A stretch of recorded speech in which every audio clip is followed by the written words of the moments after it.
Madam. నలుగురిలో పరువు పోగొట్టుకుని బ్రతకడం కంటే ప్రాణాలు తీసుకోవడమే నయం అనుకున్నాం. అందరిలాగానే నేను నా కూతురుని కళ్ళల్లో పెట్టుకుని చూసుకునేవాడిని మేడం. కానీ ఇప్పుడు కాపాడుకోలేనేమో అన్న భయంతో ప్రాణాలే తీసేస్తున్నా మేడం.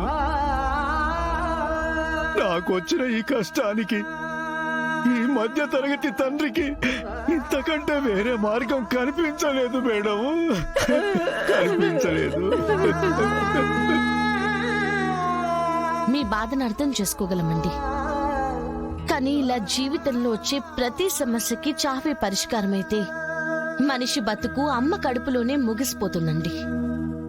అయినా ఈ భూమి మీద ఎవరి కష్టం లేవు, ఎవరు కన్నీళ్లు పెట్టుకోకుండా బతకగలుగుతున్నారు. కష్టం వచ్చినప్పుడే కదా ఇంకా ధైర్యంగా ఉండాలి. ప్రతి కూతురికి తన తండ్రి ఒక హీరో సార్. అలాగే మీ కూతురుకు కూడా మీరే హీరో అవ్వాలి సార్. ఇలా ఏమీ చేయలేక బతకలేక జీరోలా నిలబడకూడదు. అమ్మాయిలు ఇప్పుడిప్పుడే ఒంటిల నుండి అంతరిక్షం వరకు వెళ్ళగలుగుతున్నారు. ఈ భయాలతోటి వాళ్ళని కిందకి లాక్కండి సార్. సాధారణ మధ్యతరగతి కుటుంబంలో కూతురు పెళ్లి చేయడానికి చేసే ఖర్చు కూతురు చదువుకొచ్చేసరికి ఎంతో ఆలోచిస్తారు.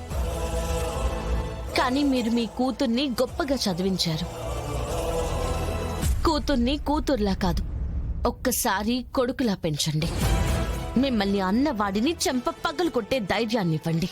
ఇలా ఏడుస్తూ ఇంట్లో కూర్చోమని దయచేసి తనకి చచ్చేంత భయాన్ని మాత్రం ఇవ్వకండి సార్. మీ కూతురికి మీరే ఒక ధైర్యం అవ్వాలి సార్. ఎదురుగా ఎంత కష్టం వచ్చినా నిలబడగలిగే ధైర్యాన్ని ఇవ్వండి సార్. మీరు జీవితంలో ఎన్ని చూసింత దూరం వచ్చుంటారు. అలాంటిది మీరే నిర్ణయం తీసుకోకూడదు.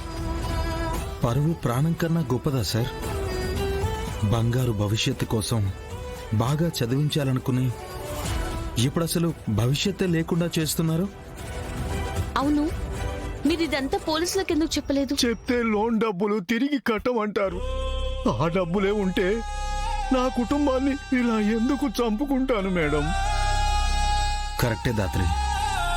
ఇప్పుడు ఏం చేద్దాం? ఇలానే వదిలేస్తే ఇప్పుడు మనం కాపాడిన ప్రాణాలు ఇంకాసేపటికి పోతాయి. మనమే ఏదో ఒకటి చేయాలి కదా.